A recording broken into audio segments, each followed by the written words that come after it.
ભગવાન અખંડ નિવાસ કરી રહે તેવી સમજણનું.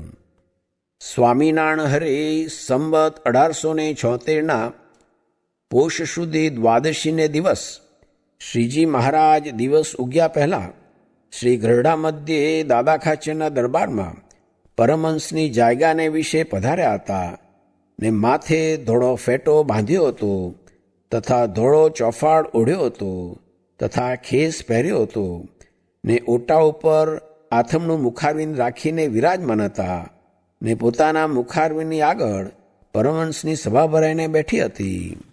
પછી શ્રીજી મહારાજ અર્ધ ઘડી સુધી તો પોતાની નાસિકાના અગ્રસામું જોઈ રહ્યા અને પછી બોલ્યા, જે પરમેશ્વરને ભજવાની તો સર્વની ઈચ્છા છે, પણ સમજણમાં ફેર રહે છે. માટે જેની આવી સમજણ હોય તેના હૃદયમાં ભગવાન સર્વ પ્રકારે નિવાસ કરીને રહે છે. તેની વિગત જે એમ સમજતો હોય, જે આ પૃથ્વી જેની રાખી સ્થિર રહી છે ને ડોલાવી ડોલે છે, તથા આ તારામંડળ જેનું રાખ્યું અધ્ધર રહ્યું છે, તથા જેના વરસાવ્યા મેઘ વરસે છે, તથા જેની આજ્ઞાએ કરીને સૂર્યચંદ્ર ઉદય અસ્તપણાને પામે છે, તથા ચંદ્રમાની કળા વધે ઘટે છે, તથા પાળ વિનાનો સમુદ્ર જેની મર્યાદામાં રહે છે, તથા જળના બિંદુમાંથી મનુષ્ય ઉત્પન્ન થાય છે અને તેને હાથ, પગ, નાક, કાન એ આદિક 10 ઇન્દ્રિયો થઈ આવે છે, તથા આકાશને વિશે અધ્ધર જળ રાખી મૂક્યું છે અને તેમાં ગાજવીજ થાય છે, એવા અનંત આશ્ચર્ય છે. તે સર્વે મને મળ્યા એવા જે ભગવાન તેના કર્યા જ થાય છે એમ સમજે. પણ પ્રગટ પ્રમાણ જે ભગવાન તે વિના બીજો કોઈ એ આશ્ચર્યનો કરનારો છે એમ માને નહીં. અને પૂર્વે જે અનંત પ્રકારના આશ્ચર્ય થઈ ગયા છે, તથા હમણાં જે થાય છે, તથા આગળ થશે, તે સર્વે મને મળ્યા એવા જે પ્રત્યક્ષ ભગવાન તે વતે જ થાય છે એમ સમજે. અને વળી પોતે એમ જ સમજતો હોય, જે ચાહે કોઈ મારી પર ધૂળ નાખો, ચાહે કોઈ ગમે તેવું અપમાન કરો, ચાહે કોઈ હાથીએ બેસાડો, ચાહે કોઈ નાક કાન કાપીને ગધેડે બેસાડો, તેમાં મારે સંભાવ છે. તથા જેને રૂપવાન એવી યૌવન સ્ત્રી અથવા કુરૂપાન સ્ત્રી અથવા વૃદ્ધ સ્ત્રી તેને વિશે તુલ્યભાવ રહે છે, તથા સુવર્ણનો ઢગલો હોય તથા પથ્થરનો ઢગલો હોય, તે બેને જે તુલ્ય જાણે છે, એવી જાતના જ્ઞાન, ભક્તિ, વૈરાગ્ય આદિ જે અનંત શુભગુણ તેણે યુક્ત જે ભક્ત હોય તેના હૃદયમાં ભગવાન નિવાસ કરે છે. પછી તે ભક્ત જે તે ભગવાનને પ્રતાપે કરીને અનંત પ્રકારના ઐશ્વર્યને પામે છે અને અનંત જીવના ઉદ્ધારને કરે છે. અને એવી સામર્થ્ય યુક્ત થકો પણ અન્ય જીવના માન અપમાનને સહન કરે છે, એ પણ મોટી સામર્થ્ય છે. કાંજે સમર્થ થકા ઝરણા કરવી તે કોઈથી થાય નહીં. એવી રીતે ઝરણા કરે તેને અતિ મોટા જાણવા. અને એ સમર્થ તો કેવો, જે એના નેત્રમાં ભગવાન જોનારા છે. તે માટે બ્રહ્માંડમાં જેટલા જીવ પ્રાણી છે તેના નેત્રને પ્રકાશ કરવાને સમર્થ થાય છે. અને એના પગમાં ચાલનારા ભગવાન છે, તે માટે બ્રહ્માંડમાં સર્વ જીવના પગને વિશે ચાલવાની શક્તિને પોષણ કરવાને એ સમર્થ થાય છે. એમ એ સંતની સર્વે ઇન્દ્રિયોમાં ભગવાન રહ્યા છે. તે માટે એ સંત તો બ્રહ્માંડમાં સર્વે જીવોના ઇન્દ્રિયોને પ્રકાશ કરવાને સમર્થ થાય છે. માટે એ સંત તો સર્વ જગતના આધારરૂપ છે. તે તુચ્છ જીવનું અપમાન સહે તે એમની એ અતિશય મોટપ છે. અને એવી રીતની ક્ષમાવાળા છે તે જ અતિ મોટા છે.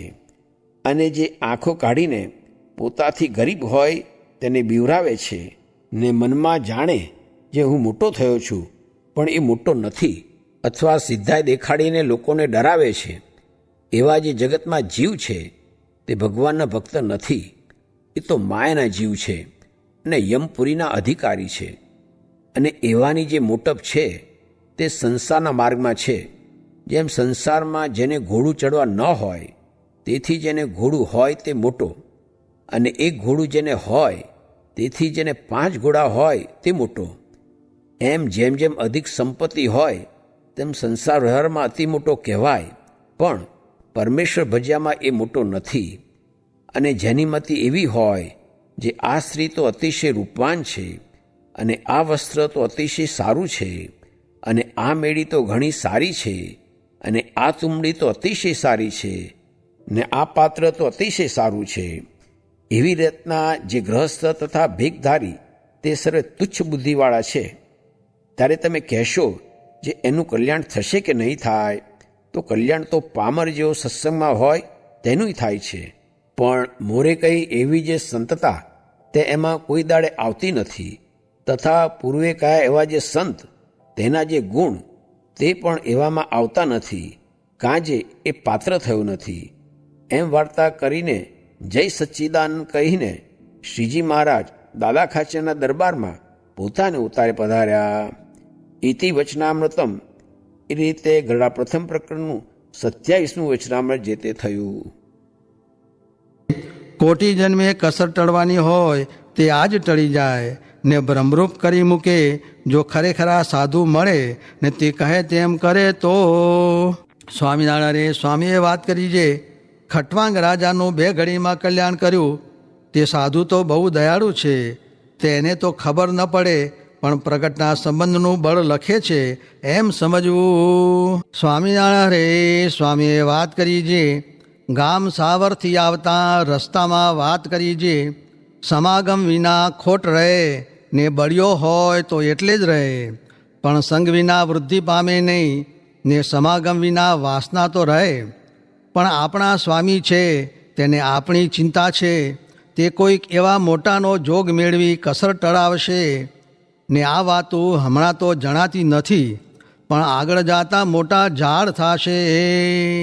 સ્વામિનારાયણ હરે સ્વામીએ વાત કરી છે, અંતર્યામી આગળ મનને ચોરે તે મૂર્ખ કહેવાય. સત્પુરુષને સેવવા તેનો અર્થ કર્યો છે, હાથ જોડવા ને અનુવૃત્તિ ને મહિમા સમજવો તેને કાંઈ કસર રહે નહીં. સ્વામિનારાયણ હરે સ્વામીએ વાત કરી છે, હરિશંકરભાઈના પૂછવાથી સ્વામીએ વાત કરી છે, સર્વજ્ઞ તો ભગવાન છે ને બીજા તો અલ્પજ્ઞ છે, માટે પતિવ્રતાની ટેક રાખવી તથા ધ્યાન ભગવાનનું કરવું, ને બહુ મોટા સાધુનું ધ્યાન કરે તો ભગવાનને મેળવી દે, ને જેવે રૂપે ભગવાન મળ્યા હોય તેનું ધ્યાન કરે તો તે ભગવાનને મેળવી દે. સ્વામિનારાયણ હરે સ્વામીએ વાત કરી છે, ગ્રસ્ત છે તે તો આત્માનું જ્ઞાન જાણે નહીં, માટે જેને ભગવાનને વિશે તથા મોટા સાધુ સાથે એ જ છે તેને કાંઈ કરવું રહ્યું નથી. તે ઉપર મધ્ય પ્રકરણનું 9મું તથા વરતાલનું 11મું વચનામૃત વિચારવા એ બેનો એક ભાવ છે. સ્વામિનારાયણ હરે સ્વામીએ વાત કરી છે, વળી એક આ કામ પણ કઠણ છે. તે શું? તો જે સવારથી બપોર સુધી આંખું મીચીને ન બેસી રહેવાય. નીકળતો બધો જન્મારો બાહ્ય દ્રષ્ટિએ બેસાય, ને બાહ્ય દ્રષ્ટિએ જો માળા ફેરવે તો બીજે મન ભમે, ને આંખું મીચીને ફેરવે તો ભગવાન સાંભળે. તે આમ દિવસ આખો ફેરવાય, પણ ભગવાન સંભાળીને તો 5 પણ ન ફેરવાય. એ 5 જુદી રીતની થાય. માટે ધીરે ધીરે નિત્ય ભગવાનમાં જોડાવું, તે ન થાય તો સાધુમાં પ્રથમ જોડાવું, તો પછી ભગવાનમાં સહેજે જોડાવાય. સ્વામિનારાયણ હરે સ્વામીએ વાત કરી છે, ઓહો, આ ભરતખંડમાં આવો જોગ થઈ ગયો. આ સાધુ, આ વાતો અને આ ધર્મ જો ખરેખરા ઓળખાય તો, ને આ સાધુ ઓળખાય તો કાંઈ કાચું નથી, ને આ વાતું તો કોઈને મળી નથી. સ્વામિનારાયણ હરે સ્વામીએ વાત કરી છે, આ વાતું સારું તો પછી રોશો.